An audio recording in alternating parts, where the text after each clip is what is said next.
Welcome to my YouTube channel. If you've been here before, thank you for coming back. And if you never have, hopefully I won't bore you too much with what I'm about to say. Um, I'm a paraplegic, and before I was a paraplegic, I was an athlete. I played a lot of sports, and to watch sports now is difficult to do. The first year that I was paralyzed, I couldn't watch the Olympics. I just couldn't do it.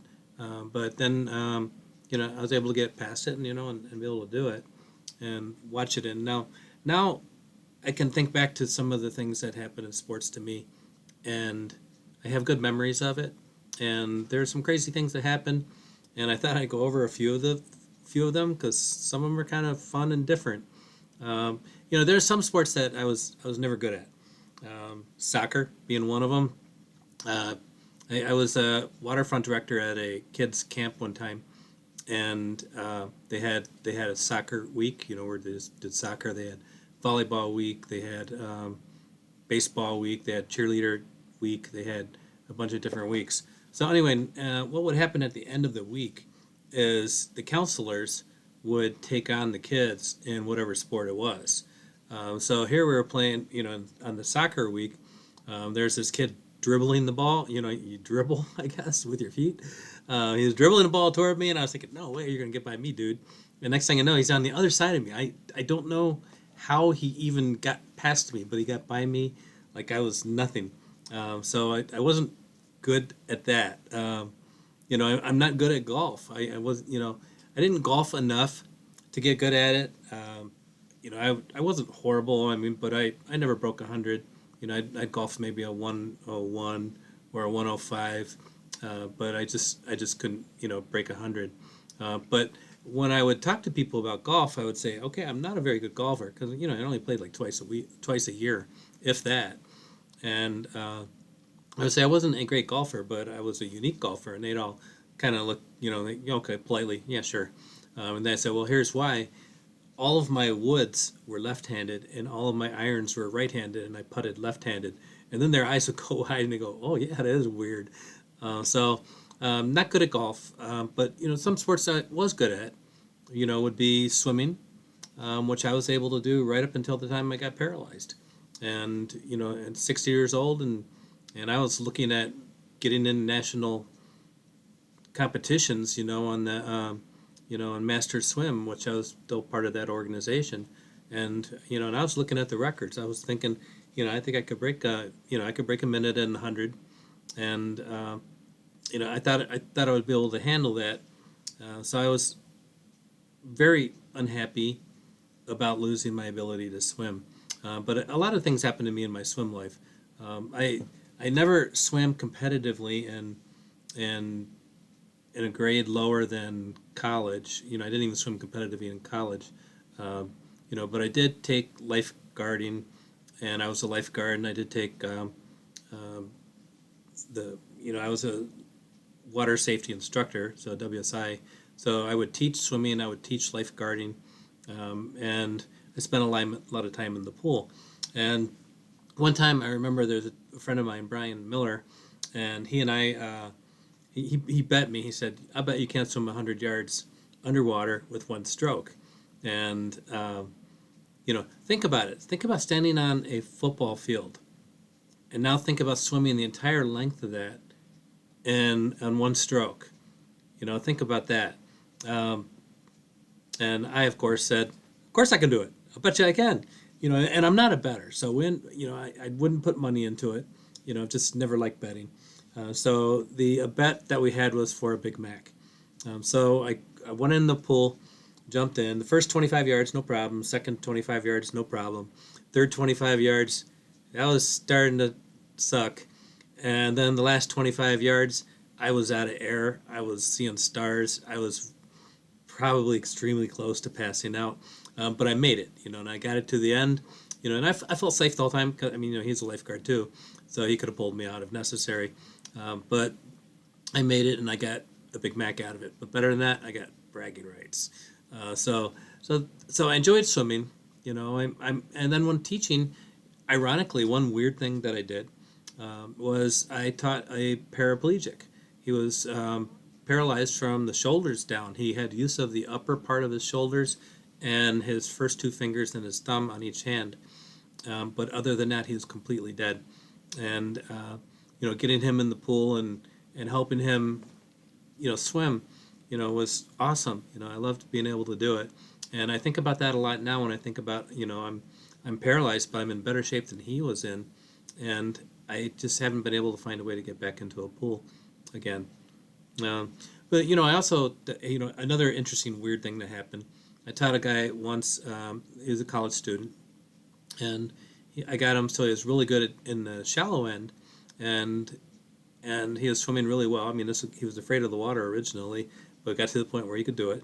And then I said, "Oh, you want to try it in a deep end?" He goes, "Yeah." So we went in a deep end, and boom, he goes under. So I pull him out. We go back to the shallow end.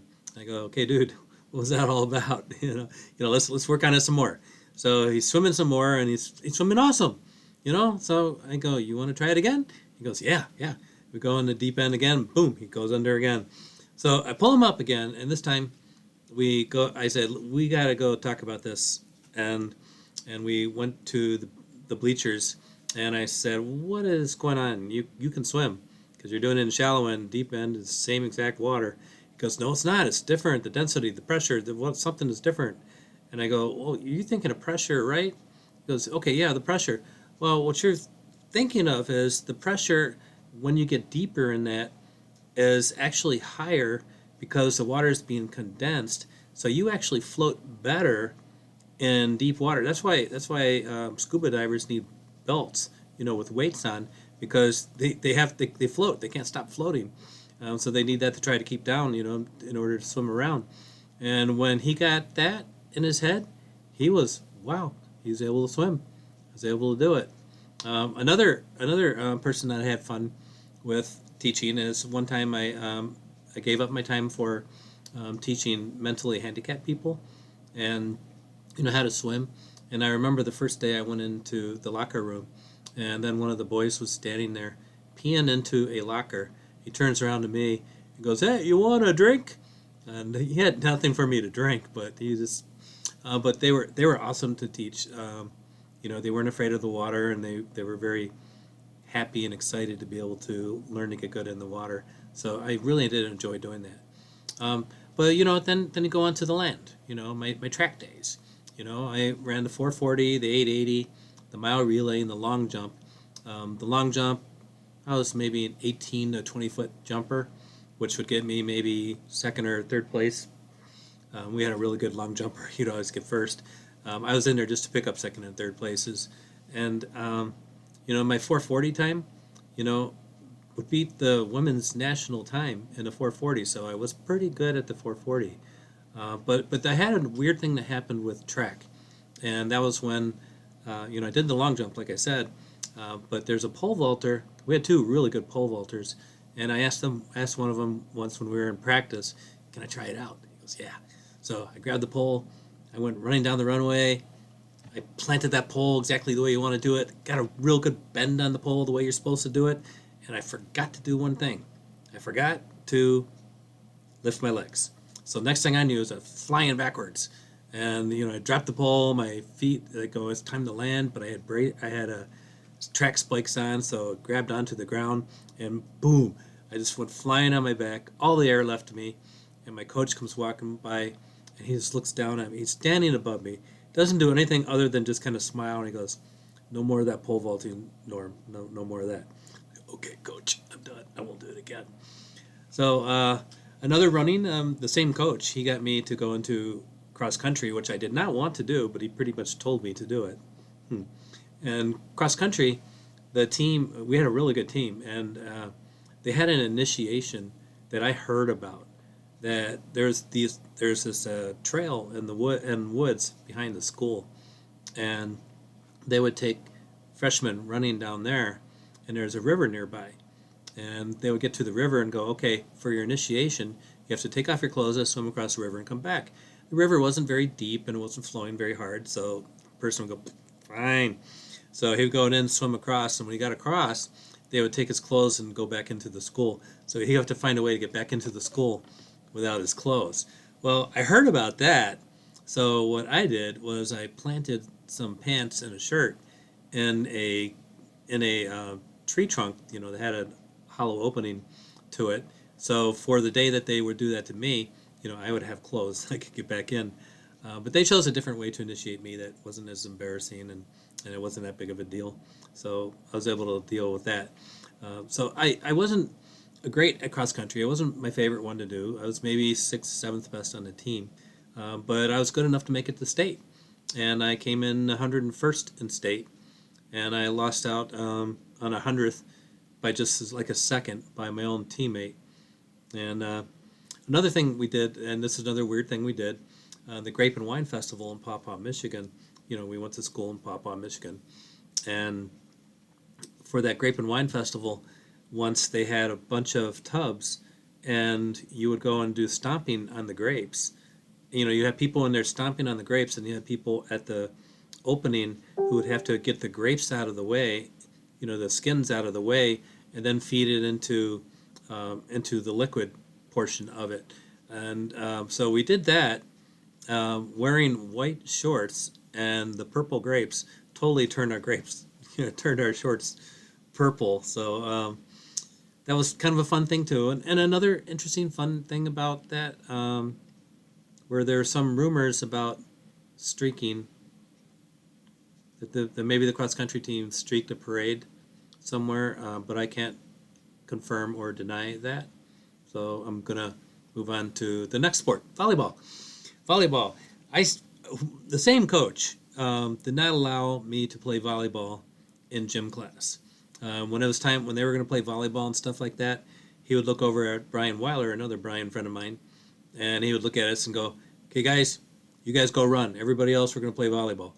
I go, "Darn it!" So we go out and we go running. So I never learned to play volleyball there, and I'm not sure they would have learned it properly. They probably just played it, and they didn't learn it right. So years later, when when I was in a work environment, I went to a gym where you could just sign up for volleyball and then just play with a bunch of people, and they just pick the teams at random, and you go. So I started playing there, and I knew nothing. I didn't know how to set, pass, hit. I didn't know how to do anything. I could get the ball over the net, by serving it.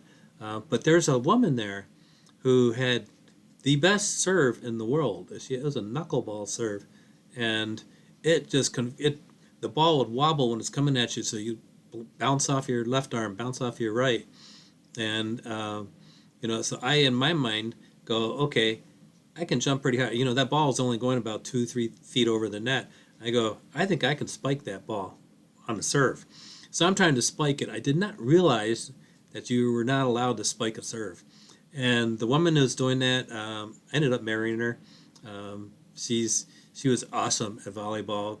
Her back sets, her setting, her passing, her serves, like I said, were just phenomenal. But she taught me to play volleyball.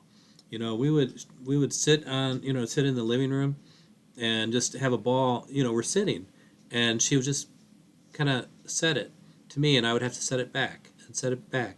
And you only use the first two fingers and your thumb on each hand when you're doing a set. You don't use your whole hand to do it. So she taught me how to do that, with a lot of patience, and it was fun to do. And we would use different sized balls even.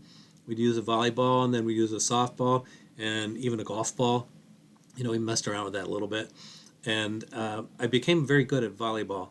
And I was kind of hard to mess with in volleyball because as an ambidextrous person, you had no idea which hand I was going to hit with. So I would go up for my hit, look to see where your blocks are, and I would hit left-handed or hit right-handed. You couldn't stop it one way or the other. So I did enjoy doing that. She helped me become really good at volleyball. That ended when we were playing once in an outdoor arena, and somebody landed on her arm and broke it. So that kind of ended our volleyball love. So going on to the next sport, karate. Karate was before I met my wife. In college, I started karate. I actually took it as a class as a freshman, and then I loved it so much, so I just got into karate and would just go to, I would go to like 5 classes, on a weekend, an hour and a half each because I was so addicted to it. and and I remember at one point, they had a light switch that was about 8 or 9 feet in the air, and I would jump kick, to hit it, and that was when I got hit with the worst punch ever. I was sparring with a green belt, and I was a brown belt at the time, and he threw a punch at the same moment that I stepped forward, and I got cracked right here. It just um, fractured my cheekbone a little bit, moved my tooth over a teeny bit too, and I remember seeing my feet as I hit the ground, and I'm just laying there, tears coming from my eyes, not crying but tears, and I got up and wiped the tears off, and I go, okay, let's keep going. And he's like, no, no, now you're gonna hit me. I go, no, that was my fault. I stepped into it, so no. So that was the hardest I ever got hit, and I can remember that one very well, even now, years later. Another sport I got into, softball. Now I played baseball when I was a kid, and in fact, actually, when I was in the little league, I was on all-star teams a lot, and I remember one time I'm playing third base. Third base was my normal position, and I would creep about halfway toward the batter. And I remember a coach at one time for the opposing team, he just goes, "You think you're hot shit, don't you?" I just look at him and go, "Yep, I am." But I remember one game I got into once where my dad was the coach for it. Now, they weren't supposed to coach teams that their kids were on the team, but I had somebody that couldn't make it for some reason or something like that. So I remember one game, I came around third base and headed for home and slid in there, and I was safe. And he called me out, and I get it, and I got up and I go, and